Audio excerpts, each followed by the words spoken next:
গরমের ছুটির আগেই সিকিম ভ্রমণে বিরাট সুখবর পর্যটকদের জন্য। আর হয়রানি নয়, বাড়বে পশ্চিমবঙ্গ সিকিমগামী গাড়ির সংখ্যা, চালু হতে পারে ইলেকট্রিক বাসও। সব মিলিয়ে নতুন বছরে সিকিম ভ্রমণে স্বস্তির হাওয়া। 3 বছর পর সিকিম পরিবহন দপ্তরের সঙ্গে পারস্পরিক মৌ সাক্ষাৎকারের পর বিরাট ঘোষণা, এবার থেকে বাংলার গাড়িতেই পৌঁছে যাওয়া যাবে সিকিম। আর এই মৌয়ের মাধ্যমে দুই রাজ্যের সরকারি ও বেসরকারি যান চলাচলে বেশ কিছু নতুন উদ্যোগ নিতে চলেছে দুই রাজ্যের সরকার। শিলিগুড়ির স্টেট গেস্ট হাউসে ওই পারস্পরিক মৌয়ের বিষয়ে এক উচ্চ পর্যায়ের বৈঠক অনুষ্ঠিত হয়। বৈঠক সূত্রে জানা যায়, দুই রাজ্যের গাড়ি চালকদের যাতে অন্য কোনো রাজ্যে পর্যটক বা যাত্রী নিয়ে গেলে কোনো রকমের হেনস্থা বা অসুবিধার সম্মুখীন না হতে হয় সেদিকে জোর দেওয়া হবে। কারণ আগে পশ্চিমবঙ্গের গাড়ি সিকিমে গেলে গ্যাংটকে যাত্রী নামিয়ে দিতে বাধ্য করা হতো, অথচ সিকিম নম্বরের গাড়ি বাংলায় যাত্রী নিয়ে গিয়ে যে কোনো জায়গায় চলাচল করতে পারত। আর এই অসুবিধার কারণে বাংলার চালকদের মধ্যে ক্ষোভ সৃষ্টি হয়। অবশেষে এই সমস্যার সমাধানে উদ্যোগী হয় রাজ্যের পরিবহন দপ্তর। এদিনের আলোচনায় ওই সমস্ত সমস্যার বিষয়টি তুলে ধরা হয়। বৈঠকে এখন থেকে বাংলার চালকেরা যাত্রী নিয়ে সরাসরি সিকিমের হোটেলে যাত্রীদের নামাতে পারবে, তবে তারপর ঘোরার ক্ষেত্রে সিকিমের গাড়ি ভাড়া করতে হবে। পাশাপাশি একই নিয়ম লাগু করা হয়েছে সিকিম চালকদের ক্ষেত্রেও। সিকিমের চালকেরা যাত্রী নিয়ে শিলিগুড়িতে সরাসরি হোটেলে নামাতে পারবে, কিন্তু তারপর বাংলার নম্বরের গাড়ি ভাড়া করতে হবে যাত্রীদের। অন্যদিকে জানা গিয়েছে, আগে দুই রাজ্যের মধ্যে 3000 করে যাত্রীবাহী গাড়ি চলাচল করত। পর্যটক ও যাত্রীদের চাহিদা বৃদ্ধি পাওয়ায় সেই সংখ্যা দুই রাজ্যের ক্ষেত্রে বাড়িয়ে 4500 করা হয়েছে। এছাড়াও আগামীতে দুই রাজ্যের মধ্যেই 10টি করে ইলেকট্রিক বাস চালু করার উদ্যোগ নেওয়া হয়েছে। তার জন্য দুই রাজ্যই পরিকাঠামোগত উন্নয়নে জোর দেবে। এই বিষয়ে পরিবহন মন্ত্রী স্নেহাশিস চক্রবর্তী বলেন, শিলিগুড়ির যানজট সমস্যা নিয়ে আলোচনা হয়েছে। যানজট কিভাবে দূর করা যায় তা নিয়ে বেশ কিছু প্রস্তাব এসেছে, সেগুলো খতিয়ে দেখা হবে। পুলিশকেও পদক্ষেপ নেওয়ার নির্দেশ দেওয়া হয়েছে। পাশাপাশি এদিন সিকিম সরকারের সঙ্গে মৌ নিয়ে আলোচনা হয়েছে। বেশ কিছু সমস্যার সমাধানের পাশাপাশি কিছু নতুন উদ্যোগ আমরা নিতে চলেছি। তবে এই সমস্ত নথি আগে সরকারের কাছে যাবে, সিদ্ধান্তের পর আনুষ্ঠানিকভাবে মৌ স্বাক্ষরিত হবে।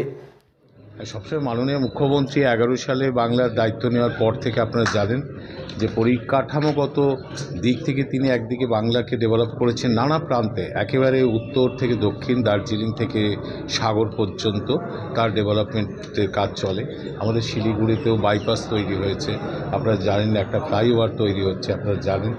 এবং আমরাও চাইছি, এখানে মেয়র সাহেব রয়েছে, আমাদের যেটা সামনে যে একটা যানজটের ইস্যু আছে, সেই যানজটটা আমরা কিভাবে মুক্ত করা যাবে, কী করে যে প্রাইভেট বাসগুলো যেগুলো এখানে দাঁড়িয়ে থাকে সেগুলোকে সরানো, ছোট যে গাড়িগুলো আছে, টোটো আছে, ই রিক্সা আছে, সেগুলোকে অনেকটা রেস্ট্রিকশন করা হয়েছে। হাই রোডে তাদের উঠতে দিচ্ছে না পুলিশ প্রশাসন। এই যানজটটা মুক্ত করার ব্যাপারে আমাদের ভাবনা চিন্তা আছে, সেটা আমরা করব। আজকে যেটা হয়েছে যে একটা রেসিপিক্যাল এগ্রিমেন্ট থাকে, পার্শ্ববর্তী স্টেটের সাথে থাকে, সেটা সময়ের সঙ্গে সঙ্গে কিছুটা রিভাইজ করতে হয়, কারণ যত সময় যাবে নতুন করে মানুষের চাহিদা তৈরি হয়, প্রয়োজনীয়তা তৈরি হয়। সেইটারই একটা আলোচনা চলছে, দুটো রাজ্যের মধ্যে আলোচনা চলছে। এটা ফাইনাল কিছু নয়, আমরা সেগুলো নোট ডাউন করেছি। আমরা দুটো সরকারি সেগুলো নিজেরা আবার আলোচনা করে যেদিন ফাইনাল হবে সেদিন এগ্রিমেন্ট হবে।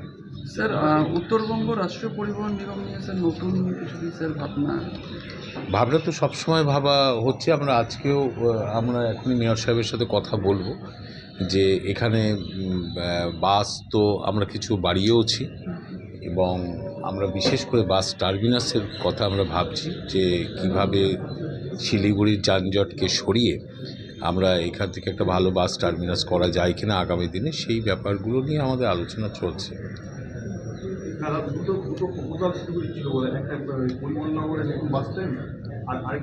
দেখুন, প্রপোজাল তো বিভিন্ন দিক থেকে আসতে পারে।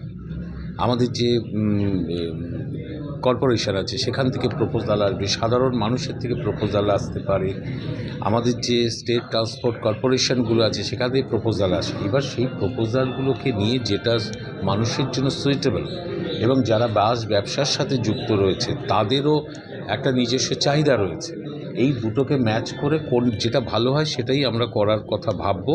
সেটা এখন এই আলোচনার পর্যায়ের মধ্যেই আছে।